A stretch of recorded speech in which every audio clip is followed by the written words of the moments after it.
小子，耍我！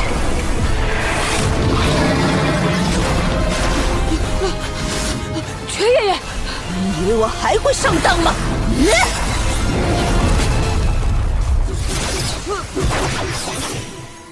瘸爷爷居然这么厉害啊！城主夫人，11年前你就该死了。如果不是木耳，你以为还能活到现在？咬我！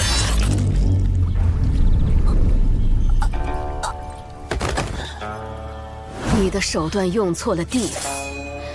当年不去惩戒你好色的丈夫，反倒嫉恨那些无辜女子，将她们活活打死。如今又对小儿痛下杀手，真是不知悔改。他死了？你小子，江湖经验还是不够啊！弱肉强食，适者生存，这就是大虚。走，回去。今天可是木儿觉醒的大日子。我觉醒？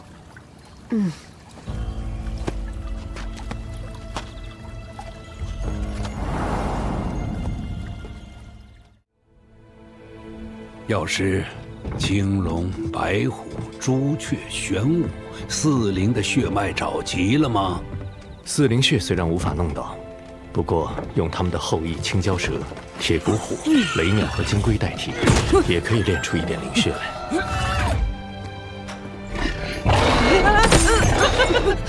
木儿，没事吧？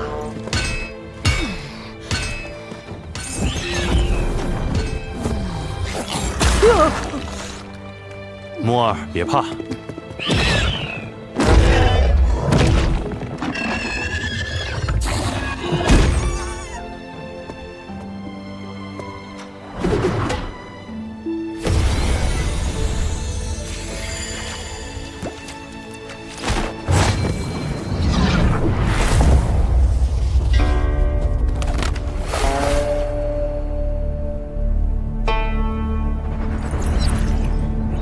爷爷们，这是要干什么？他们在帮你觉醒。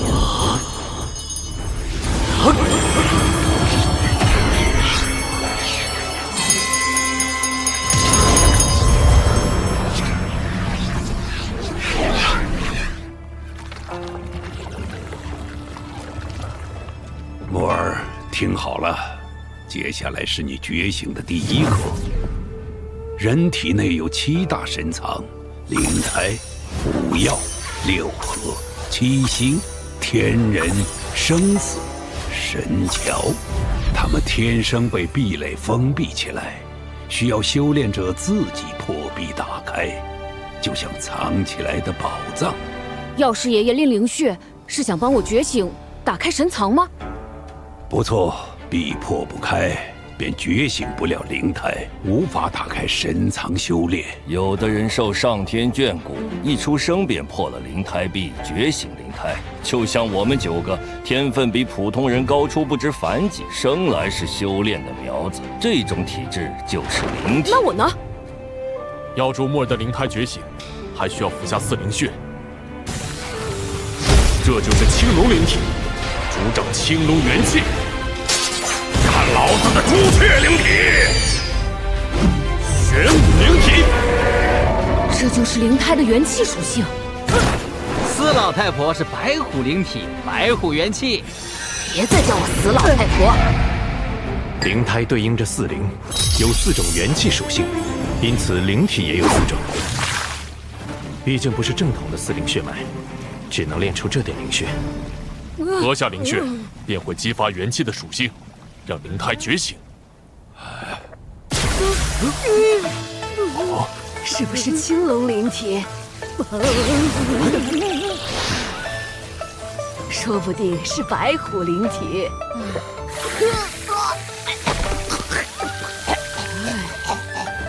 一定是朱雀灵体。是朱雀灵体吗？好热，好热，好热！不是，玄武灵体，一定是玄武灵体。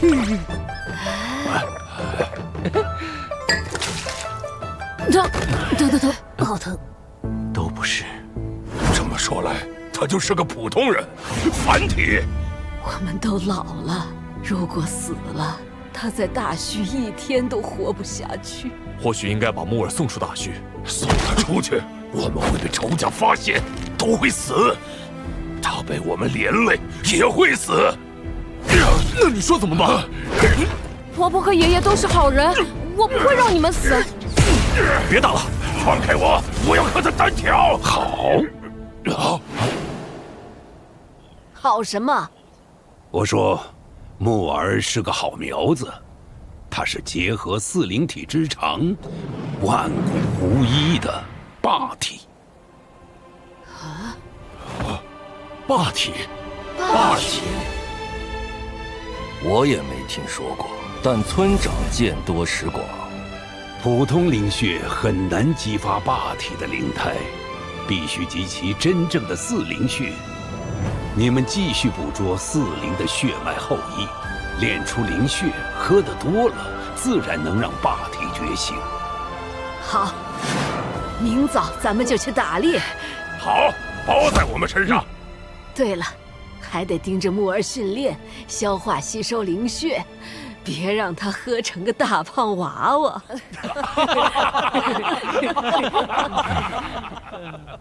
从来没有过霸体，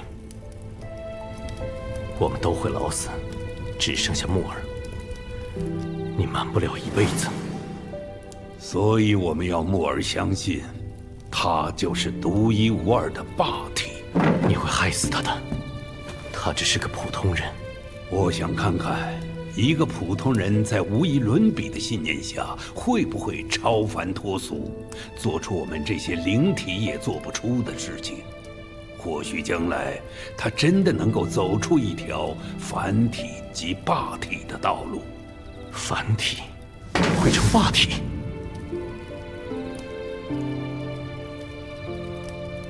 只要有信念，凡体即霸体。那天起，所有人都亢奋起来，就连最冷静的药师爷爷也变成狂热的炼药怪人，整天在我这个大活人身上施药。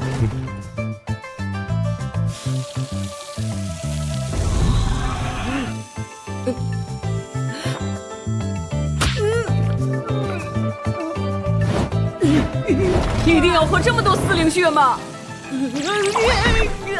霸体就需要这么多。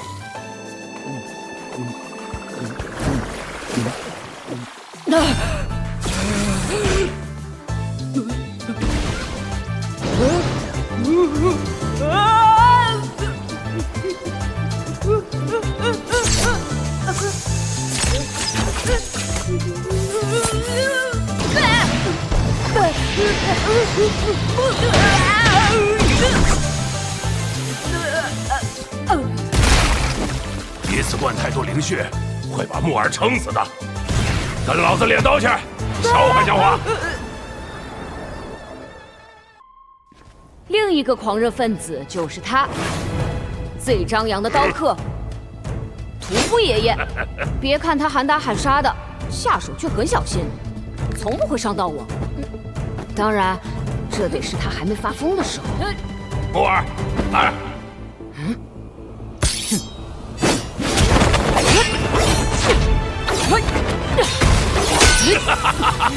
太慢了，你是霸体，你的杀猪刀还可以更快。夜战连城风雨就是要快。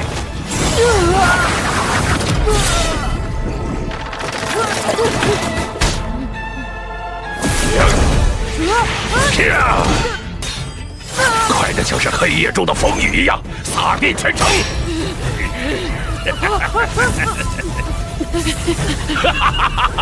刀越快，注入刀内的元气就会越强，刀气就会燃烧。给我再快，让你的刀燃烧，让你的气燃烧，让你的精神燃烧。燃烧之后就是武道的极致，就是神通。老子早晚要劈开这天，杀回去！老子被斩断的是腰，丢掉的是双腿，但不是脑袋。老子要杀！杀！杀！杀！杀！杀！杀！杀！杀！杀！志神通。屠夫又疯了。走，练拳。看上去马爷爷是古板阴森的棺材匠，但我知道，其实他是最热心的老好人。只是训练时，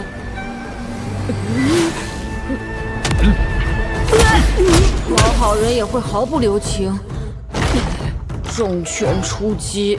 屠夫的刀法，切出火焰才是神通，而我的拳法，打出雷音才是神通。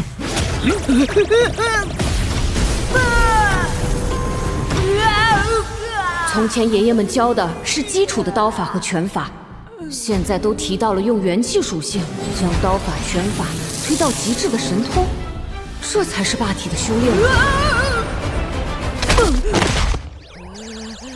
一只手也可以练拳，一只手也是1000只手，这就是雷音8式中的第8式——千手禅尊。来，攻击我！用拳突破声音的局限，突破空气的束缚，并可以掌控雷霆。一拳一掌都可以摧毁对方的魂魄和身躯，让他万劫不复。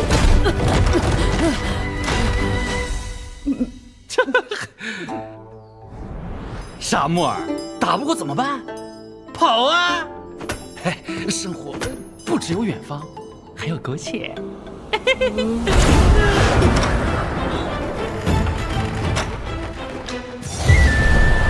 这个每天笑嘻嘻的，是我最好的朋友瘸子爷爷。以前我以为他笑是因为开心，可见过他笑着杀人后，我也分不清他的笑是真还是假了。瘸爷爷，啊，你有神通吗？当然，我的神通就是腿。腿是风，是大地，是力量之根。你试试，只要跑得够快啊，一切都是平地。你可以在墙上飞奔，水上飞奔，甚至在天空飞奔。那声音追不上你的耳朵，就算初步修成偷天神腿的神通啦。瘸爷爷的腿这么快，是谁砍断了他的腿？马爷爷的拳这么厉害，又是谁砍断了他的右臂？还有屠爷爷的刀，谁能将他拦腰砍断？他们的仇家吗？我是霸体，我得变强。虽然我可能永远也不能像他们一样强大，但必须付出100倍的努力去保护他们。木儿，别逞强。你的元气快耗尽了，先来调息一下。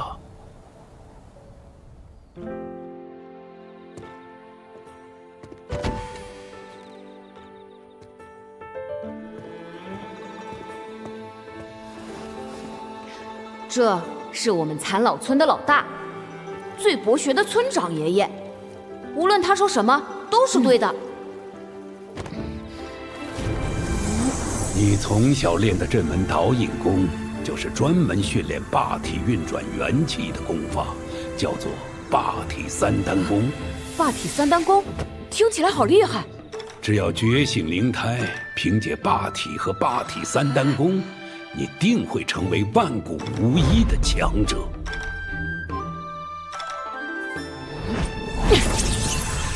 教我修炼的还有最爱折腾人的铁匠哑巴爷爷，最骄傲的画师聋子爷爷，最喜欢耍帅的相术师瞎子爷爷。爷爷们都这么拼了，作为霸体，我也不能落下。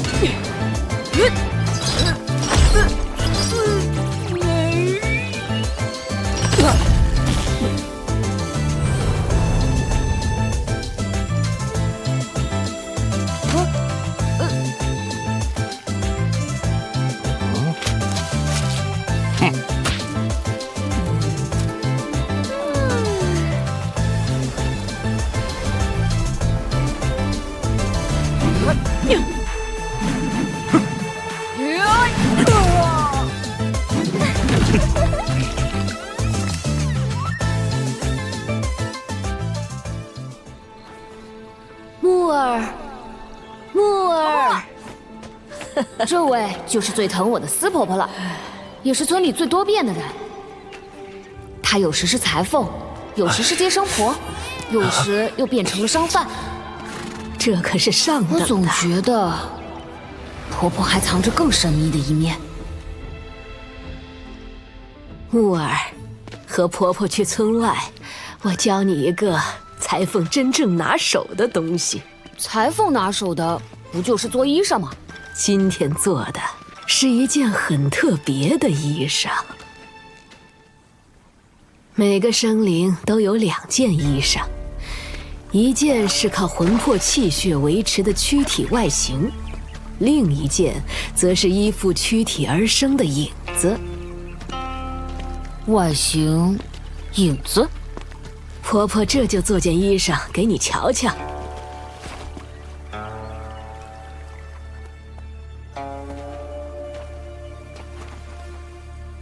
嘘。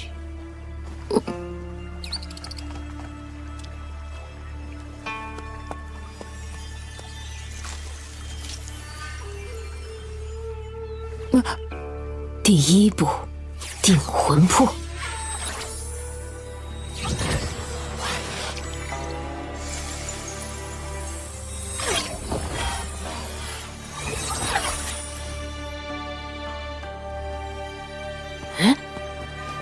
不动了。我刚才弹出的元气，就是定住了他的天魂。婆婆，为什么你只定住了小鹿的倒影，小鹿就不动了呢？真正厉害的法术，能通过影子影响本体。这2道元气定住的是地魂和生魂，3魂主掌精气神，而7魄主掌体内气血运转。定住3魂7魄，就能锁住这个生灵。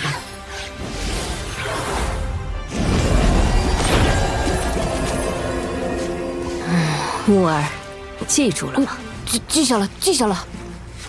接下来就是做衣裳的关键，我们要将躯体的形与影分离。用它的影子做衣裳，需要用到一些针法。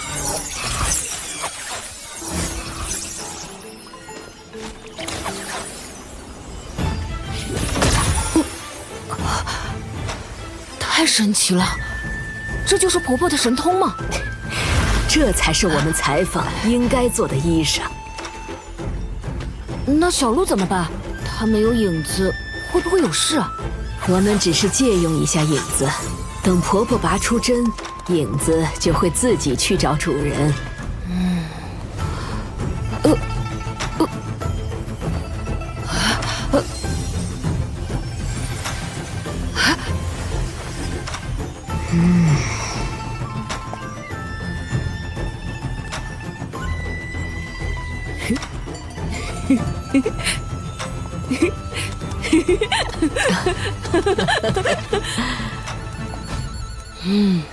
锁魂定身，造化天魔功，影法自在，魔影幻魔功。果然是魔道法术。那些人是谁？隔这么远，怎么把声音传过来的？大绪蛮荒诡异，天魔教余孽在外面活不下去，竟然堵进了这里。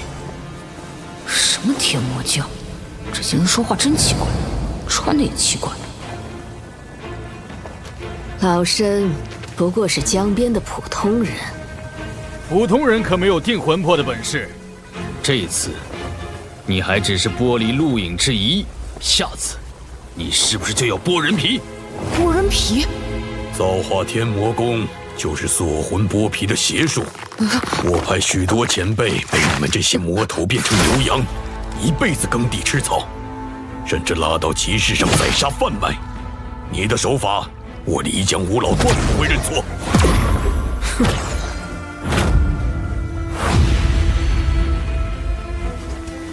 木儿，别怕，这世上披着人皮的禽兽太多，我们学着法术，就是将他们打回畜生样貌，让他们不能再骗人害人。原来是漓江派的5个老鬼。自从漓江派做了延康国的走狗，真是越发狗仗人势了。如今还敢跑到大虚来乱吠。延康国是奉神谕建立的国家，我们漓江派身为南疆第一剑派，辅佐延康乃是顺应神意的正道。神谕早已言明，大虚是神器之地，凡遇大虚中的神之器皿，格杀勿论。你这魔头，不仅违背神谕，还将邪术传授器民，简直罪孽深重。不诛杀你，不知道还有多少生命葬送你手。他们要杀婆婆。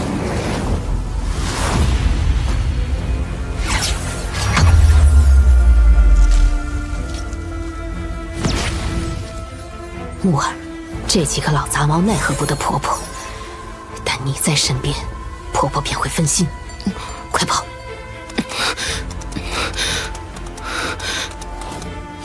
漓江五子，不得叫那魔崽子为祸苍生，将他斩了，提头来见。徒儿遵命。他们都是灵体，灵胎神藏的造诣不弱，木儿肯定会被追上。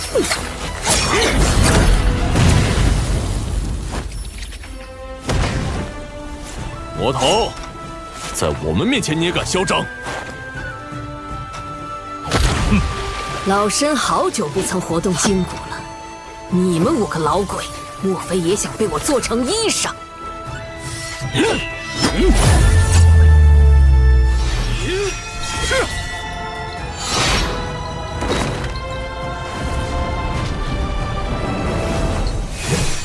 师弟们，随我借五行炼魔阵，肃清魔头，守卫正道。是。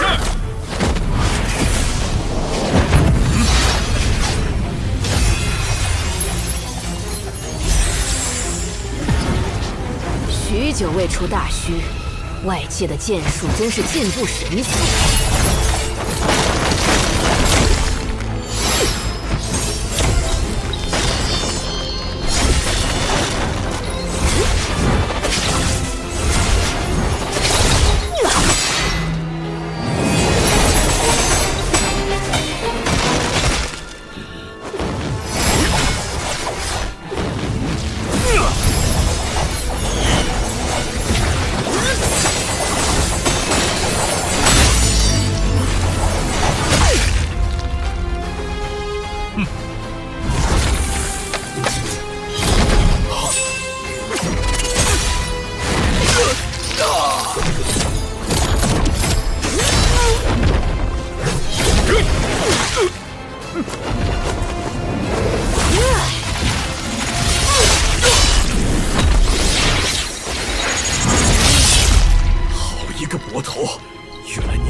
老身好久不曾用人练衣裳了，不知道手艺有没有生疏。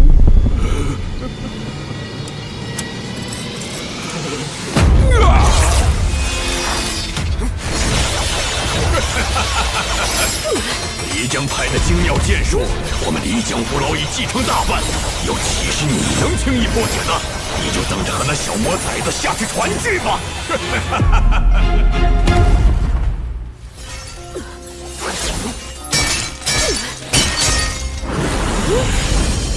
千万中藏有6842口剑，距离如此近，还是被你躲过去了。你一定不是籍籍无名之辈，天魔教中没有你这副模样的老太婆。你到底是谁？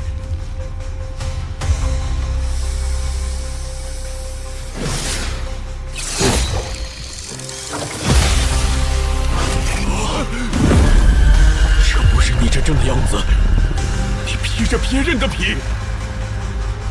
你伤到了我的皮呢，漏气了。我听过你的嗓音，我知道你是谁了，天魔教的教主父。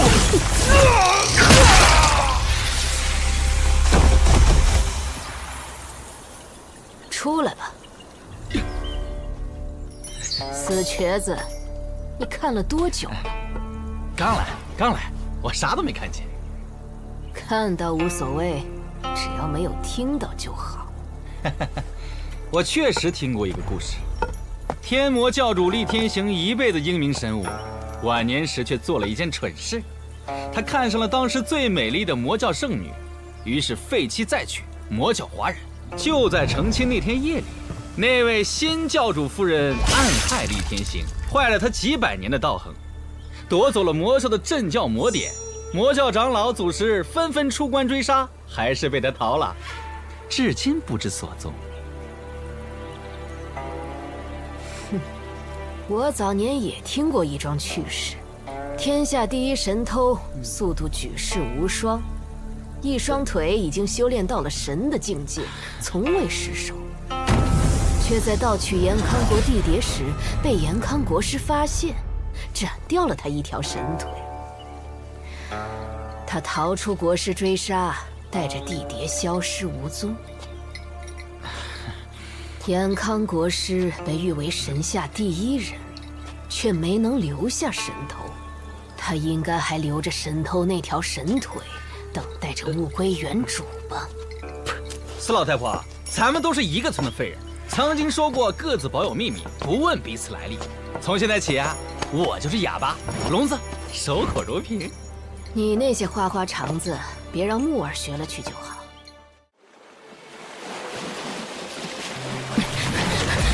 神魔禅三阴共鸣的冲击与日俱增，即便是霸体也会损坏星魂。村长，你一定有法子，对不对？你当年乃是……我只是个老残废罢了。不过，有个人或许能帮他。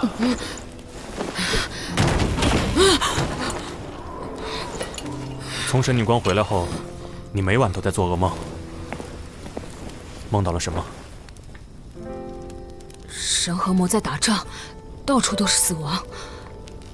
我知道梦是假的，但你对神魔的畏惧却是真的，这才被压垮心境。木儿，你甘心输给自己的恐惧吗？我是霸体，我不认输。好，夏爷爷教你一门不需要元气属性的统法，直面神魔。木儿，你觉得石像为什么能抵御黑暗？因为石像会发光。石像并不都会发光，就像你跟随聋子学书画，你的画只是一张纸，但聋子的画不仅能动，甚至能脱画而出。同样是画，为何不一样？画画的人不一样。普通人的像不能发光，更无法抵御黑暗，石像也是如此。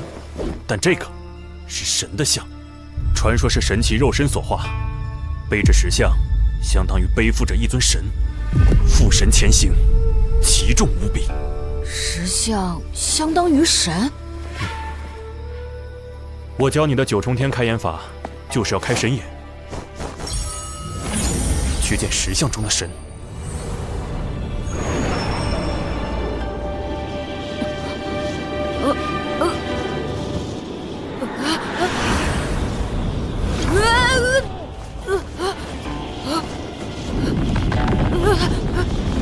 这两个是我的眼睛吗？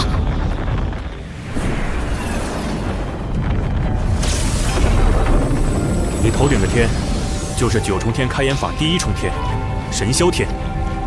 记住天上的图案，那是神霄天的36天罡阵纹。现在，你再来看看石像，是否与从前有所不同？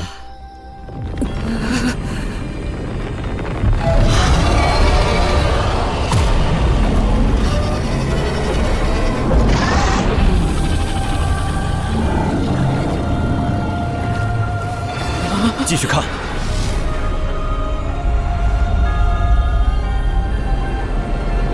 神的势，神的韵，神的气，神的态，神的元神。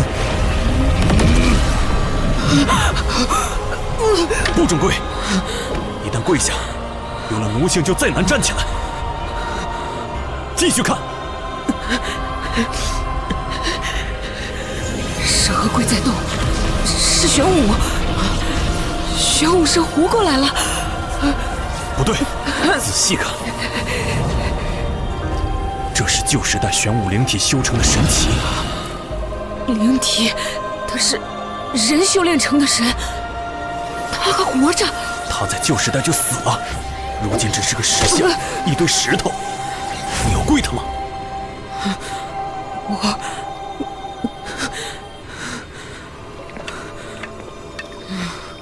你小时候还爬到石架上吃喝拉撒，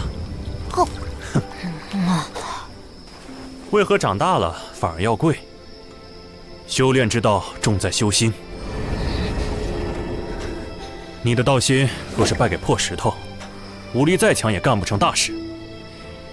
延康国当朝国师，那位神下第一人，他曾说过一句看似大逆不道的话：破庙中神易，破心中神难。心里的神，压在你心上的都是伪神，假神必须打破。任何让你跪下做奴隶的，哪怕是真神，也绝不能跪。绝不能跪。反而要尿他。尿他？可神不是保护我们的吗？错，神的石像只是死物，真正保护我们的是人。是从千里外把石像一个个背到村子的村长、哑巴、马爷，是他们让神为人所用。与其跪神乞怜，不如站着做自己的神。自己的神？怎么？小时候敢尿，现在不敢了？当然敢。嘿，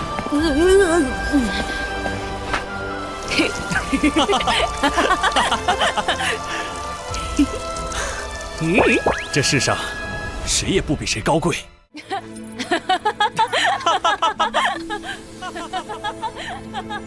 神魔禅三阴剑指，心境一变，木儿的噩梦也可以解除了。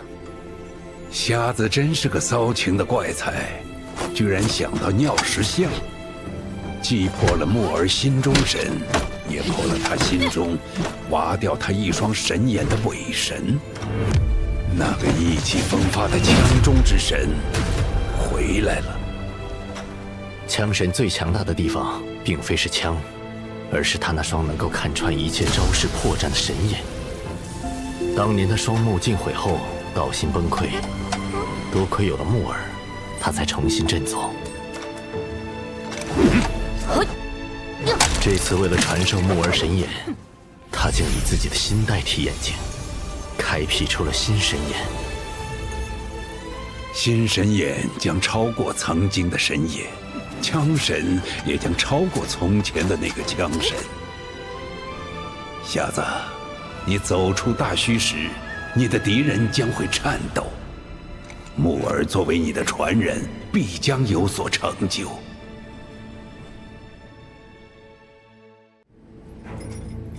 村长，这次我去香龙城的路上，见到一些人。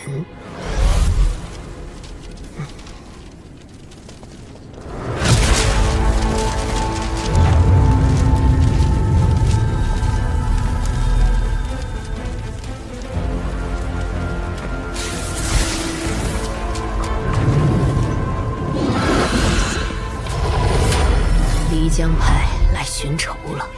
这么快？来人之中应有不凡之辈，若是木儿被他们缠上，倒是个麻烦。无妨，木儿同魔猿日渐亲近，他一早就出村寻魔猿对练去了。只要让那些不速之客在木儿回村前消失便是。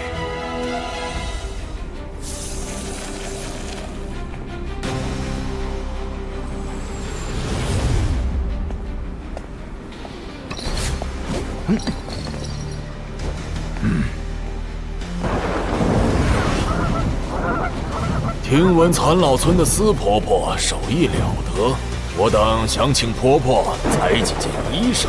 敢问要什么衣裳？尺寸如何？要做寿衣，一共9件，就按照你们村里人的尺寸剪裁吧。听说马爷的棺材很不错，还要劳烦再做9口棺材。乐意效劳。婆婆，村长爷爷，不是去修炼吗？怎么回来了？我看这帮陌生人来势汹汹，担心是来找麻烦的。看来应当是10件寿衣，10口棺材。千秋在，付定金。是。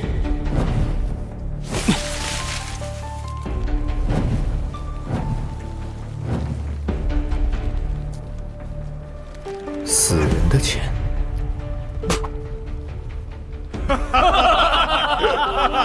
村长，寿衣和棺材今天能做好吗？你若是急着用，现在便可以做出来。请。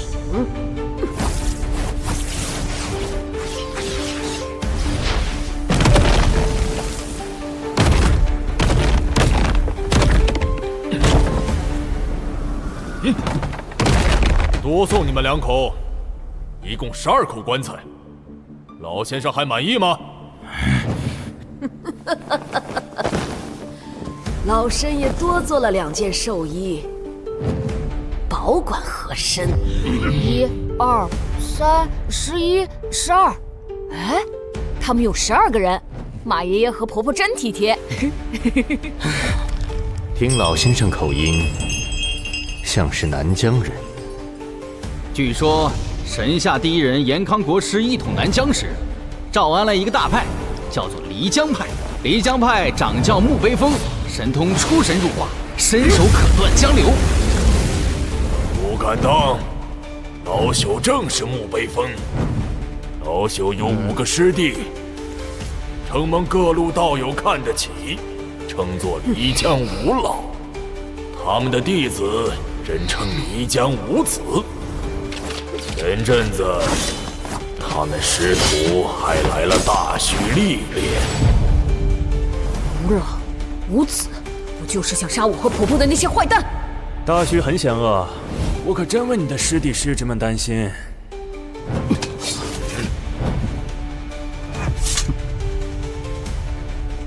是啊，大徐到处是凶神恶煞之辈。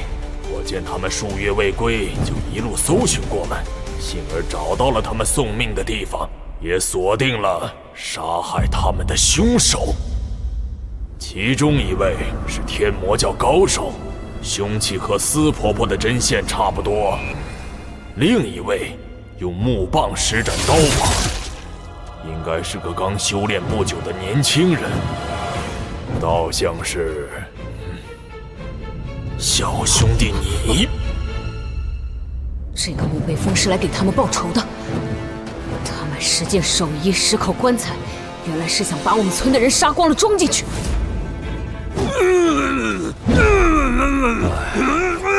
爸爸别骂了，他听不懂。穆兄既已归顺严康国，想必也是朝廷命官吧？老朽现任南疆武苗府的府牧，官从2品；漓江5老则是苗疆副都护，官从3品。棺材做好了，自然要用上，请。请。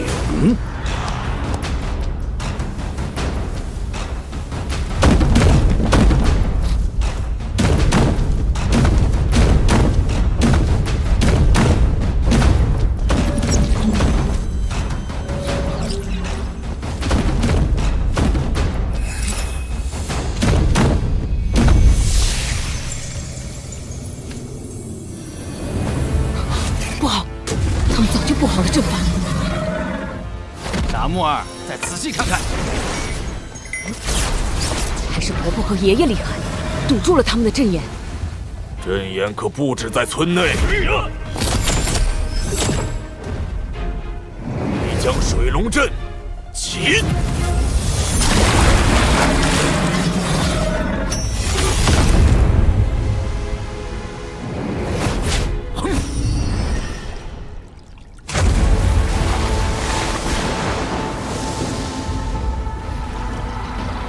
这种流转的江水，是南疆的漓江。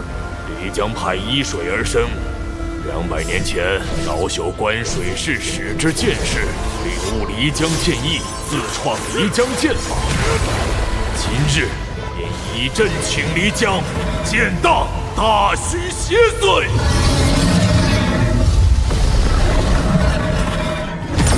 婆婆，江水里的水珠好奇怪，里面似乎冒着寒铁的金光。小心，那不是水珠，而是剑丸，由数以万计的剑所炼成的剑丸。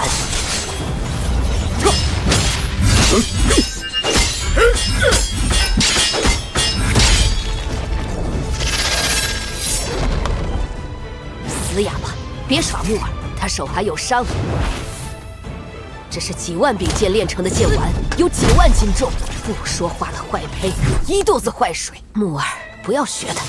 剑丸里的都是子母剑，只要找到母剑，就能将子剑筒筒收起来，缩成剑丸。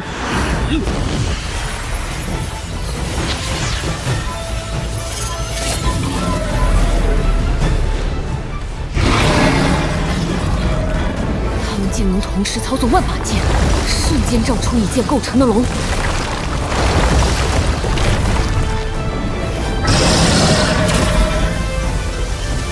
瞎子，我有屠龙计，今日破鱼江。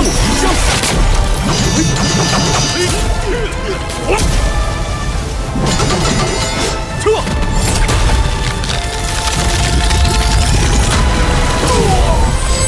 这才是夏爷爷枪法的真正神通。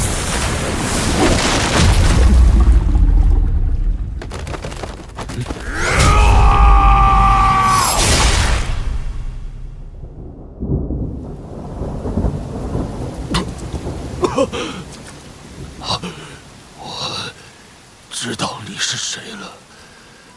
过去我一直想寻你一战，看看我穷尽一生所创的漓江剑法，与你真至神境的枪法究竟相差多少？可叹我有机会相逢，就听说你被人挖去双眼。而今，你见到了。没想到你失去了双眼，枪法却更胜从前。我们漓江派习俗是水葬，尸体见不得土，还请道兄成全。放心，村口就是永江。得见神枪，死而无憾。国师，我们的时代终将有望诞生出新的神奇。救命啊！救命啊！救命！老娘婆，这里有老娘婆吗？没，这里有老娘婆吗？我娘子难产。这个时辰，黑暗快来了。赶得及，我就住张庄寨，离奶奶庙不到20里地。哎，张庄寨啊，这个寨子不是死了很多婴儿吗？求求你们，救救我娘子吧！求求你们！我随你去。啊！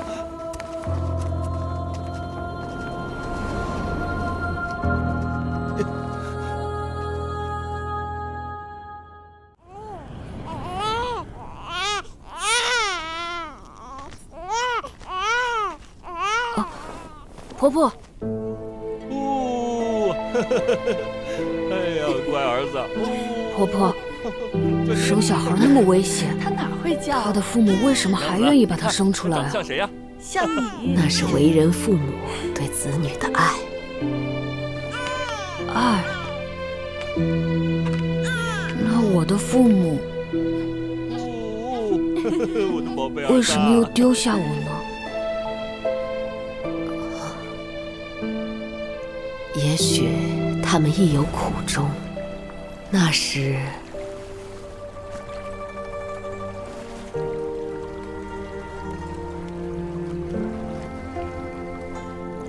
放心吧，孩子安全了。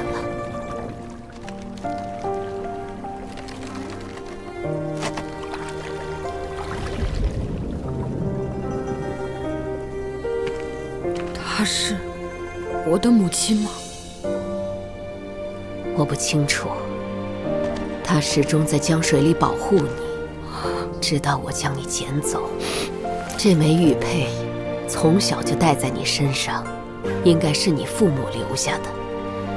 或许有一天，你能靠玉佩找到他们。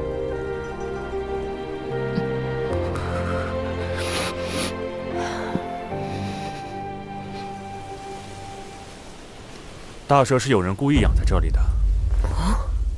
这种养蛇方式是魔道手段。大蛇死了，树却没有恢复生机，蛇的主人应该还在寨里。木儿，他说不定会来找你。死个瞎子！别吓唬木儿，今晚你去巡逻。哎呀，瞎子还要熬夜干活，真是人心不古啊！切！婆婆，她养蛇吃婴儿做什么？用来吸食婴儿的精气和魂魄，让他逆转先天根骨。魔道功法也太损阴德了。哼，这可不是真正的魔道功法。他不知从哪儿学了魔功残篇，心术不正练偏了，竟对婴儿使下三滥的手段。木儿，今晚来的人你对付不了，只管看着。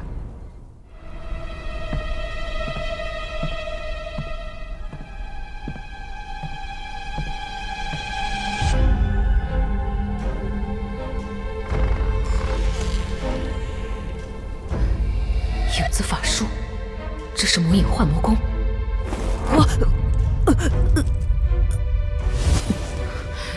这不是婆婆锁魂定身的造化天魔功吗？真正厉害的法术，能通过影子影响本体。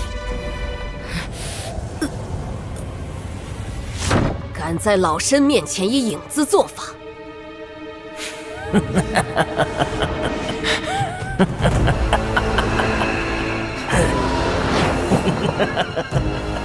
教主夫人曾经何等狠辣，如今都成了救苦救难的老娘婆，实在可笑。她在婆婆房里，我得去救婆婆。八体三的功，你果然是冲着我来的。率性为魔，何必修魔道？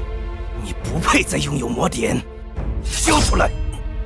圣教让你率性自然，不是任你放纵作恶，就是因为你们这种人越来越多，天圣教才会被人当作天魔教。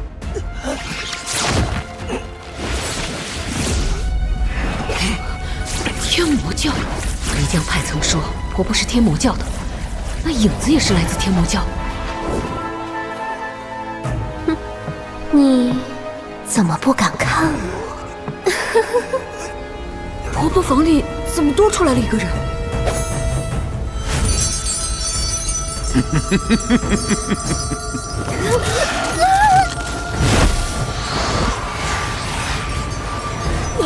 夫人，你答应过我，绝不杀天圣教弟子。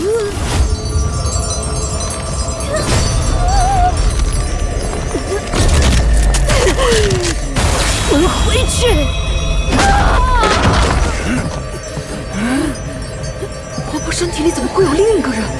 原来你没能杀死他，反倒让他成了你的心魔。心魔扰乱心智，正是我杀你的好时机。不好，婆婆危险！他的名字叫西气流，可以去除12种杂念。杀了你，魔典就是我的了。杀了他！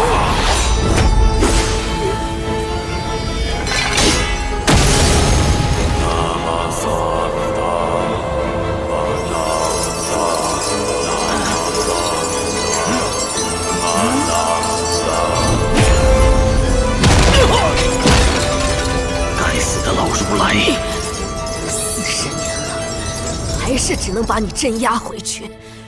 么就练不死这天杀的老魔头？婆婆，影子要跑！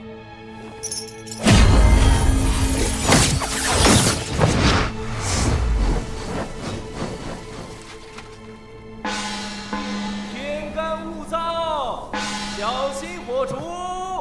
老瞎子，黑暗还没过去，当心出寨后啊被魔怪吃了。多谢提醒。天干物燥，小心火烛。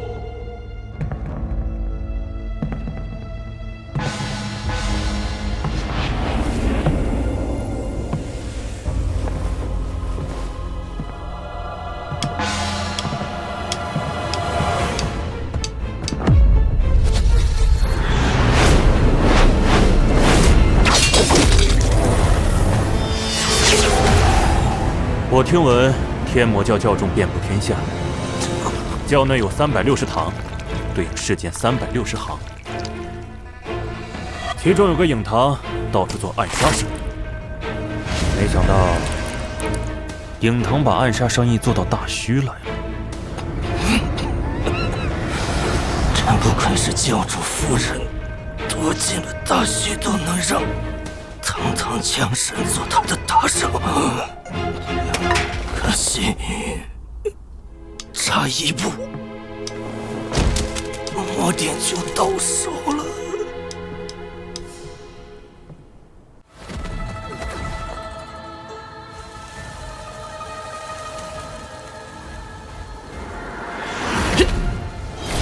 木耳这小子又在忙什么？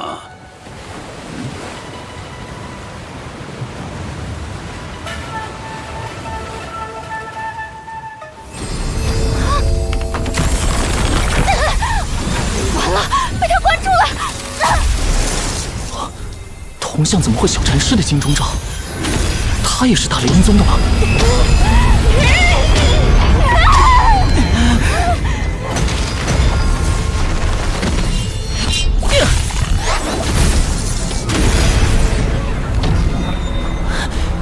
可恶，他想困死我们！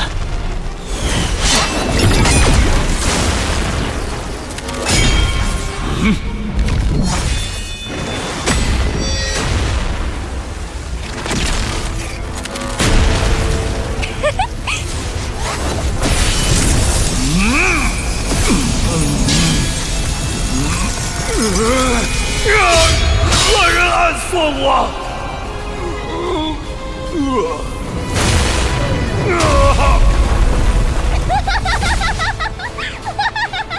这一剑来自哪里？威力竟如此惊人！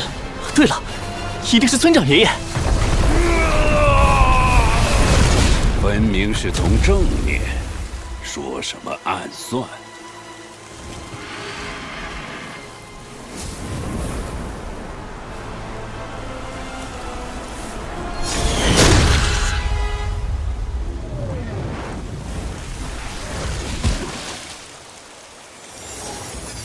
大虚再也无法平静了。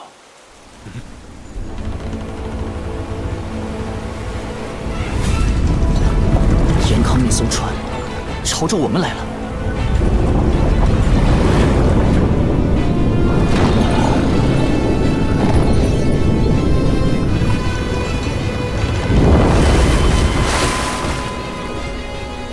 谋夺我严康朝廷命官佩剑的器皿，可是你。是顾里暖想吃我，我就拿这剑来护身了。他在你船上，你能不能帮我把剑鞘也弄出来？有了剑鞘才是一套啊！哼，臭小子，你可知你犯了多大的罪？这把剑可是老先生你主动送我的，还非常热心传我剑诀，请问何罪之有？你有恃无恐，倚仗的是这位前辈吧？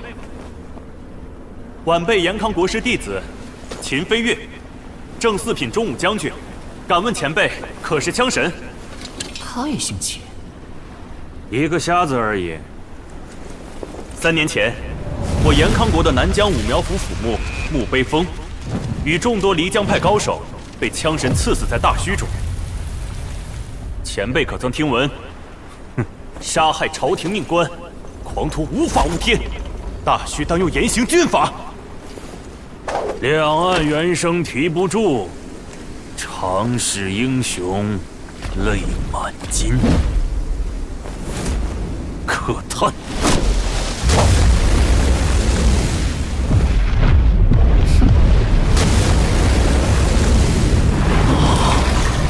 用枪法挑起整个永江。这老匣子恐怕真是消失多年的枪神。一代枪神怎么变成了瞎子？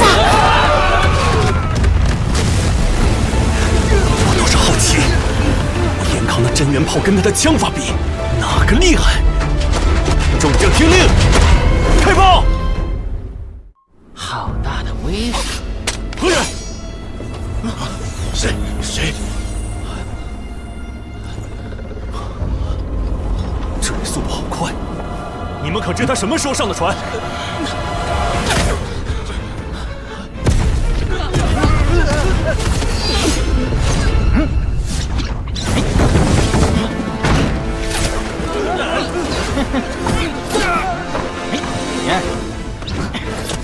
我的香囊呢？大须地理图。我的剑鞘去哪儿了？糟了，我的观音不见了！金将军，不好了，我们正准备开炮，但是真元炮核心丹炉的钥匙突然全都消失了。连丹炉的钥匙也能偷走？我知道了，他是神偷。当年他夜入皇宫，在众多大内高手眼前偷盗国库，盗走了神赐给开国皇帝的地碟。国库中无数陷阱杀阵悉数无用，幸得国师出手，才将他的一条腿斩下来。即便如此，还是被他带着地碟远走，消失无踪。神偷竟然也是启明少年背后的高人。回去告诉国师，保管好我那条腿，我会亲自去取。神偷前辈，把香囊还我！七公子莫追。严康打仗怎么还带个胖娃娃？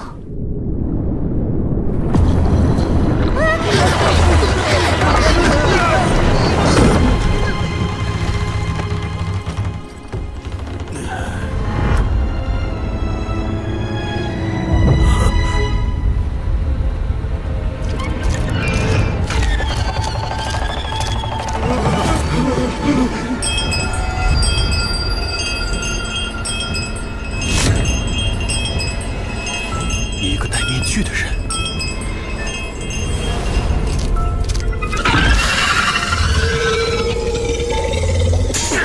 手撕卡不断，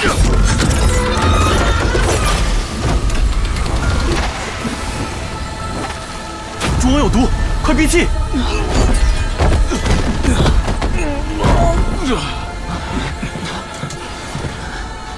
是毒王，能招百毒，治百毒的毒王。岛满多，战船速退！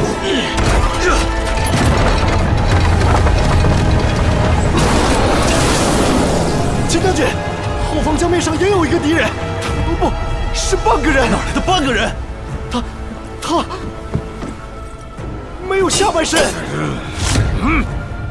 这刀法是天刀，向天横刀，几乎死在诸神手中的天刀，居然还活着！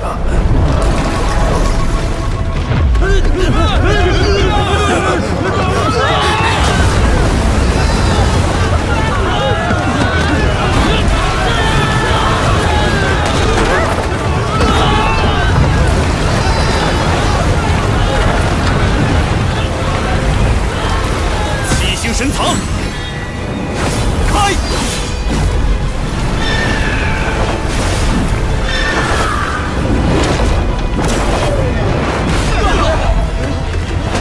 全军听令，全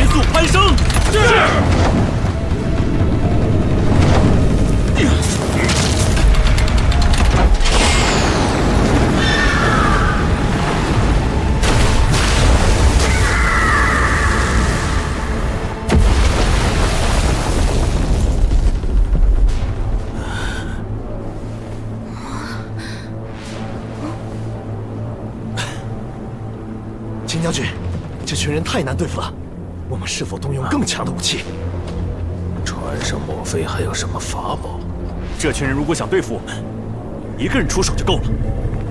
他们是代表大虚，在向严康国示威。这次显然是警告，出手还是留有余地。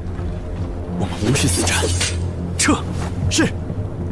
回去告诉国师，大虚的一草一木、一人一物，都休想觊觎。不好了！大个子说，真阳宫里封印的那个魔影逃走了。还有更棘手的事，圣教传信，严康不日便要与香龙城议和。香龙城是大虚最繁华的城池，也是外界往来的必经之地，本就受严康影响极深。一旦事成，严康便能派100万雄师进驻，长驱直入，蚕食大虚。墨儿，明日你与婆婆、瞎子潜入香龙城打探，要么阻止和谈，要么让香龙城不再是香龙城。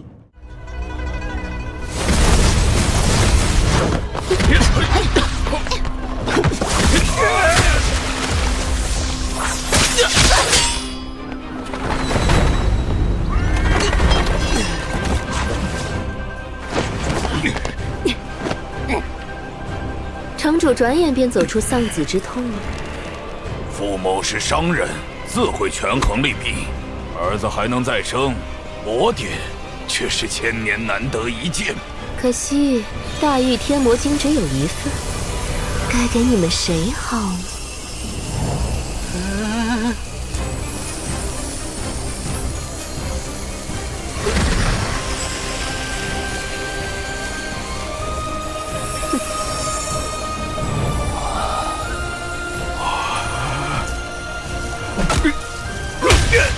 魔典是我的。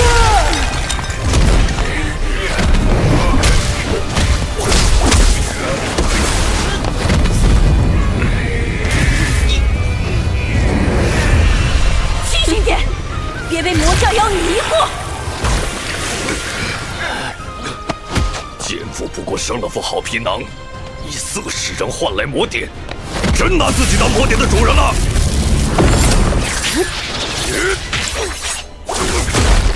阿杂之物，区皮囊都看不破，还妄想染指大玉天魔经。大玉天魔经竟能如此变幻，原来它不仅是记载成神功法的魔典，更是一件千变万化的法器。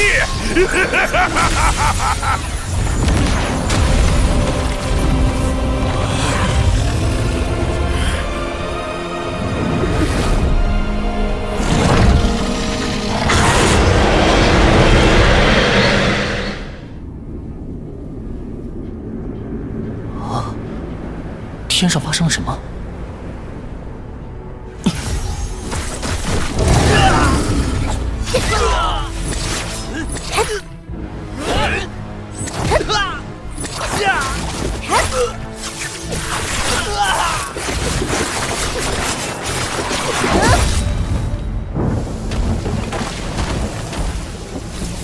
他们这么多人在围攻教主夫人，为了争夺大玉天魔经。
恶族为后倾谷诛佛，8项元神巨响。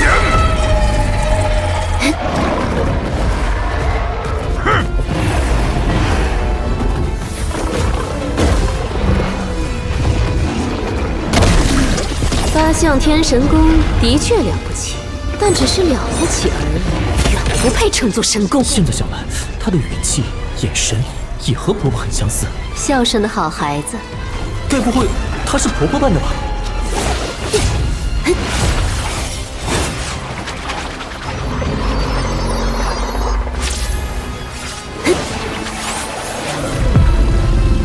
哦，大御天魔经竟能模仿我的功法。对，我修400年方阵生死境，你才修炼多久？能模拟的只是表象。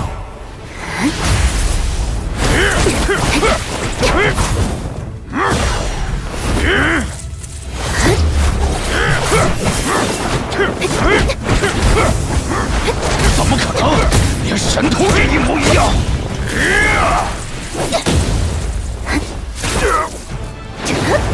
啊！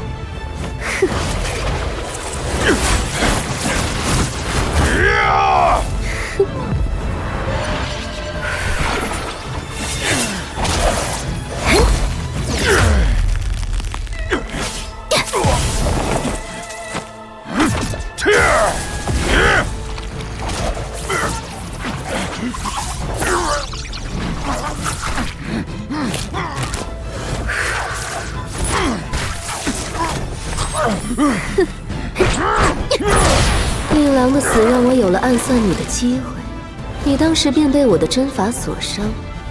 倘若你安分养生，不可逃过一劫。心太贪。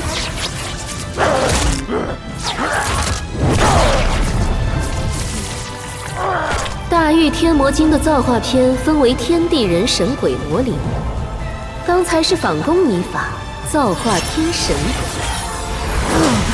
现在就是你们最恐惧的损魂包体，造化天魔功。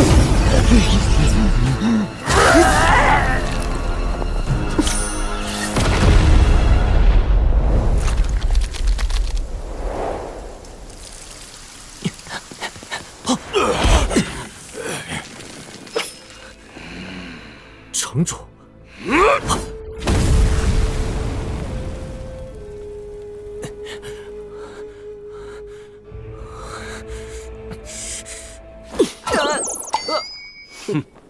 木儿，是我。婆婆，你怎么？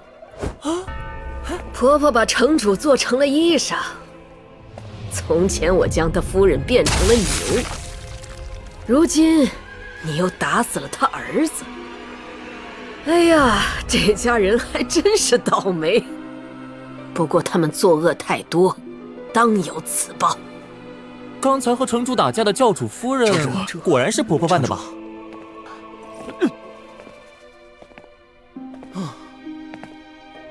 我明白了，婆婆先以魔点为由，引出香龙城的各方势力，再赴宴探听消息，找准机会，一举拿下城主。嘿，婆婆好厉害！等延康大军一到，婆婆就披着这件衣裳，掌管这座城，去见那位神下第一人延康国师。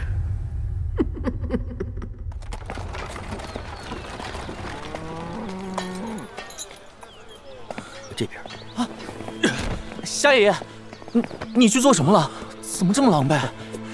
夏老爷子，眼睛看不见，还想着出钱。他指着外面说有神鸟，在众目睽睽之下换牌，然后就被赌坊扔了出去。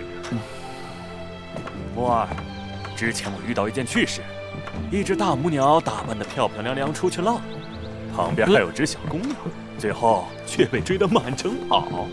2只鸟而已，死瞎子骂我们呢。夏爷爷，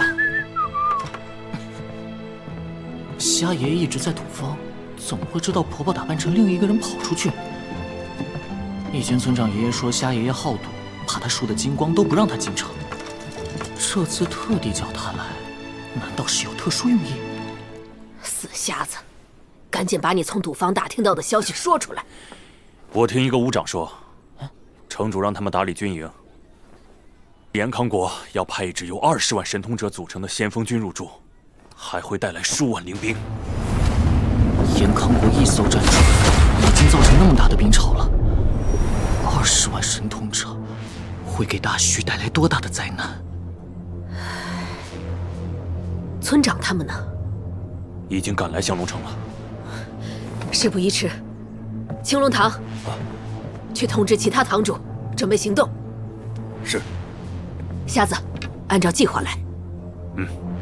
木儿，你去城门口等着接应村长他们，我去城主府拖住秦飞跃。战争要开始了。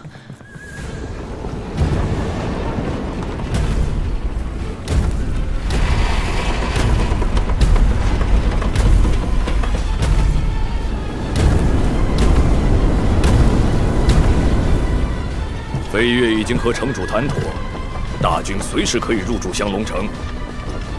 无父无犬子，有天策上将和小秦将军里应外合，降龙城早已是我延康囊中之物。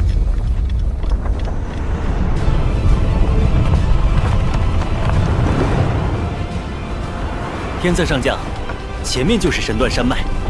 传闻神断山脉是神斩出的山脉，连绵2万里，厚100余里，从而将大虚与外界完全切断，也将黑暗彻底阻拦在大虚。一旦跨过这条山脉，进入大虚地界，大军就会直面黑暗。宇渊将军，全军急行，我们必须在日落前进入降龙城。是。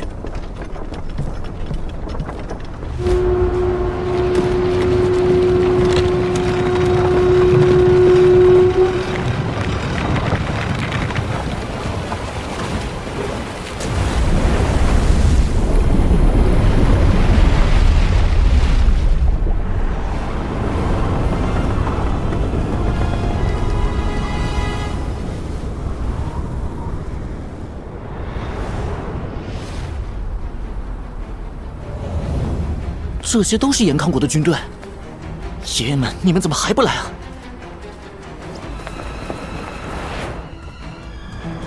万一来不及，就只好我自己上。龙爷，你总算来了，怎么只有你一个人？夏爷爷说延康国来了20万大军。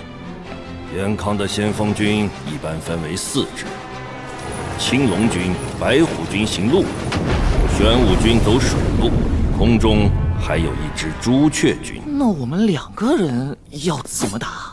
世上并非只有舞刀弄枪这一种打法，笔下亦有锋芒。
退，刚好笼罩我军，非常诡异。传令玄武军支援朱雀军。玄武军结冰盾，玄武军结冰盾，玄武军结冰盾。龙爷爷刚才画的雷云图，竟然真的变成了天上的雷云，好厉害！原来书画神通还能用来作战。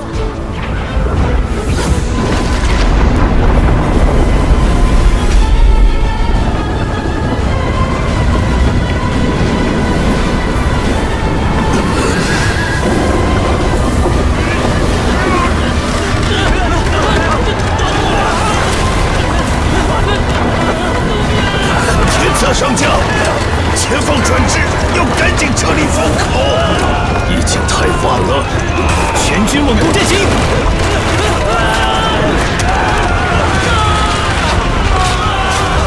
玄武军的冰盾挡不住！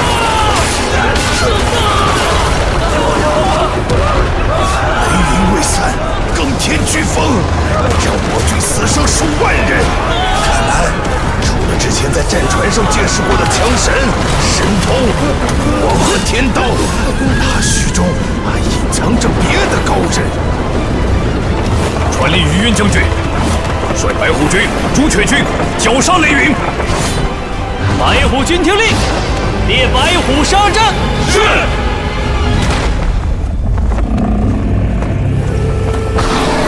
朱雀军听令，列阳火阵。是。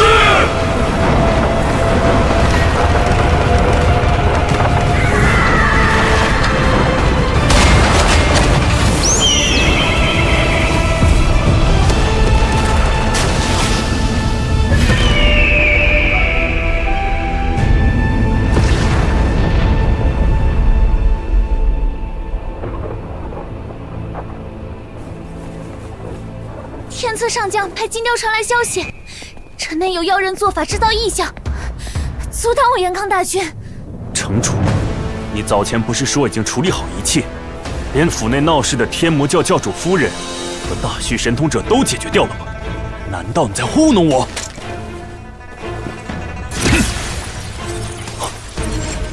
大玉天魔经已在我手，林将军放心。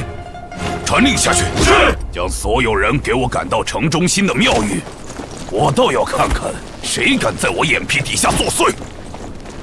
我与你同去。作乱的妖人不识时务，捉到了他凌迟处死。届时还请秦将军在国师面前多多美言几句。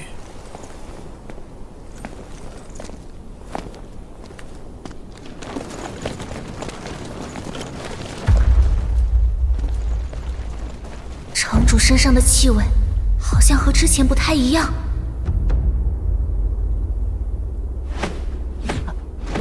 屠爷爷，你也来了。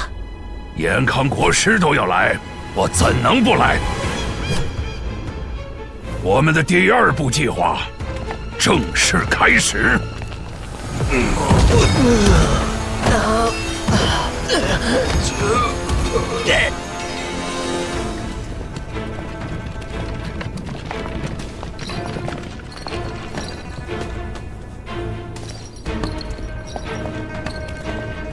延康国师既然决定朝大虚出手，一定会不遗余力。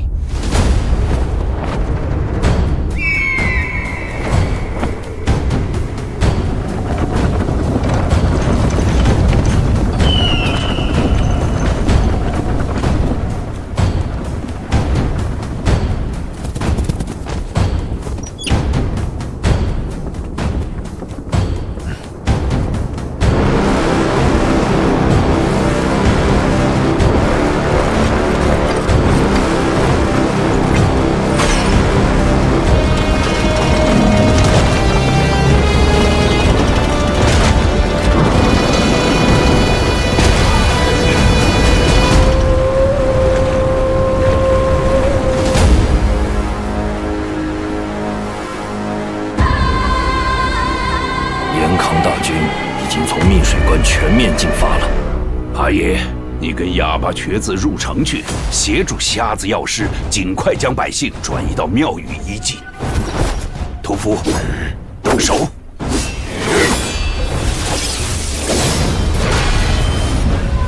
兔爷爷，你在做什么？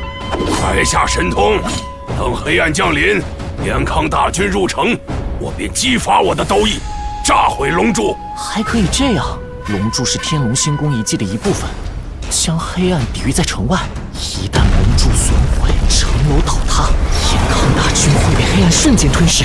而庙宇周围有星宿石，可护百姓周全。聪明，这就是我们的第2步计划。关键还得看聋子怎么拖住他们。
作画，可挡100万雄师；山河破碎，万民痛哭。王者被魔神吞噬，无论敌我。这是18幅地狱图其一，百魔图。怎样锥心刺骨的痛苦，才画出世间无二的地狱百魔？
看见了你们的决心，我延康要想进入大虚，势必要付出同等锥心刺骨的代价。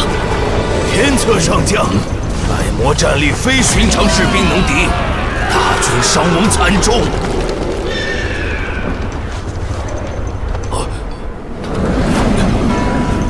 全军听令，结4项战阵。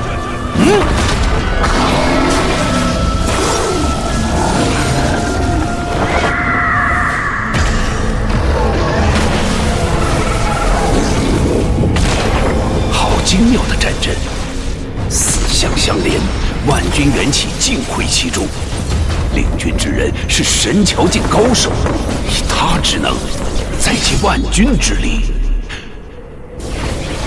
天策上将以战阵闻名于世，所持天策剑，在16口1品配件中排行第1，可将我所创4项战阵的威力发挥到极致。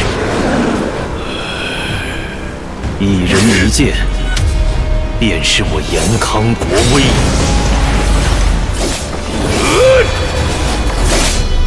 剑当百魔。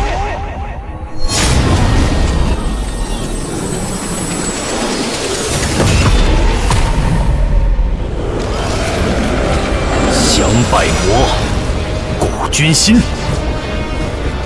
大虚可破。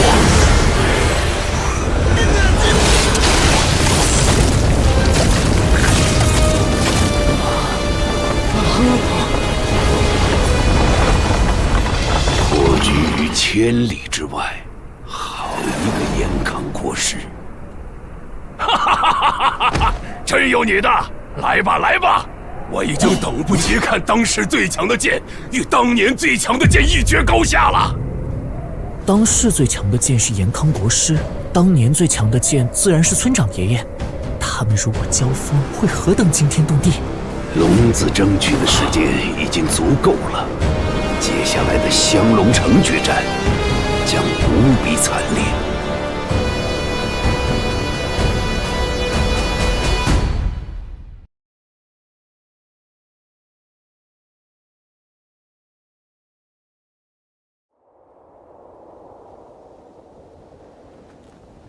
捷报，国师英明，百魔图已破。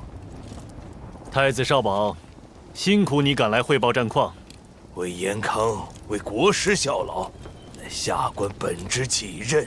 只恨下官被困大虚200载，尚无力参战。若国师亲自出剑，恐怕那大虚妖人连执笔的机会都没有。惭愧，我的剑法启蒙正是来自他的一幅画。画中人锐气勃发，像一口刚刚饮血的剑。我从中看到剑法的极致，苦研100年，仍不知是否达到了画中人的境界。画中人是谁？难道也藏在大虚中？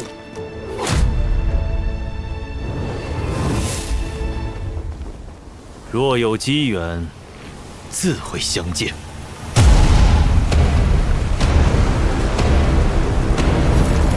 传我军令，乘胜追击，加急行军。命密水关都尉率30万密水军即刻出发，紧随先锋军，务必在天黑前进入大虚。副帅剑破妖法，先锋军行进顺利。城主，你说会抓住那做法的妖人，妖人何在？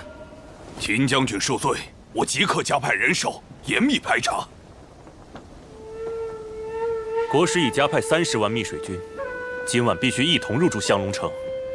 我不希望再有任何变故。我香龙城上下必定全力配合。延康国师竟然又派出了30万大军。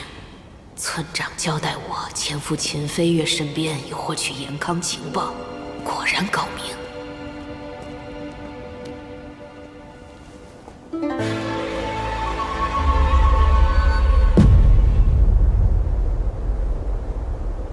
延康大军恐怕会在黑暗降临前进城。百姓都安全了吗？我们怎么办？战！天黑之前，谁也别想从这儿过去。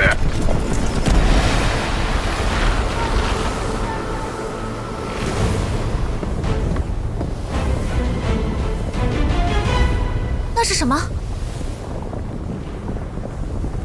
黑暗将至，怎么还这么亮？天杀的，那是什么鬼东西？老子住在大虚这么久，还是头一次见。注意警戒，大虚神秘莫测，不知又施展了什么邪法。那是什么？船，传说是真的，果真有这艘船。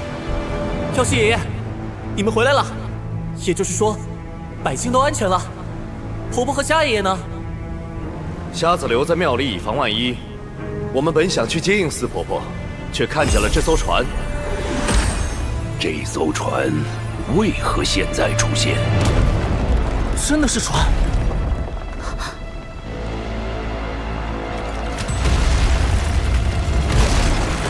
这不会是延康人造出来攻打大虚的吧？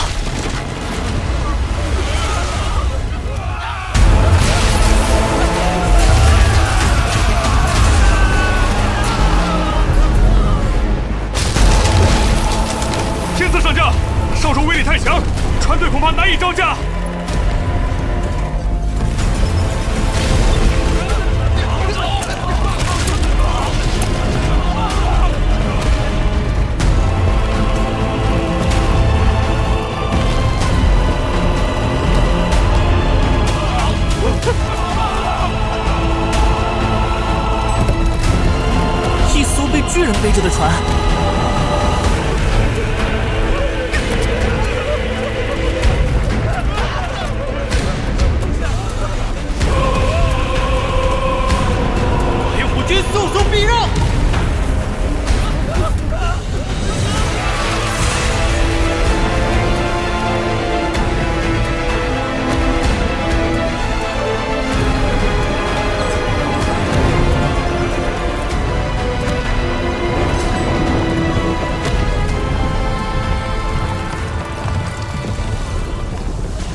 船竟然在驱赶严康军队，保护大虚。几十万大军都无法撼动他分毫。太阳船，这一定就是太阳船。木儿，你怎么知道？在真阳宫壁画上见过。相传太阳船长着24条腿，如今亲眼所见，原来是由12名巨人扛着船体，拖着太阳跨山越海。太阳？那个大黑球就是太阳吗？它怎么是黑色的？难道熄灭了？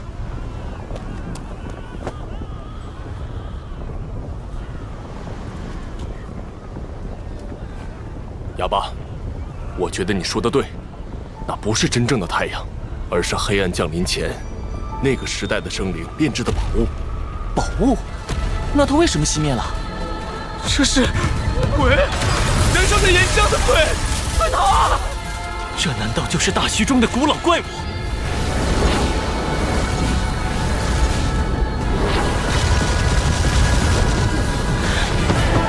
青龙军，白虎军听令，攻击船体！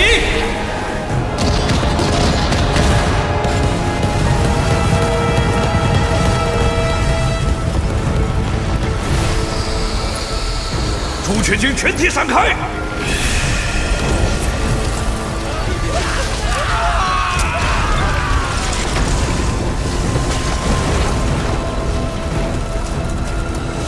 天策上将，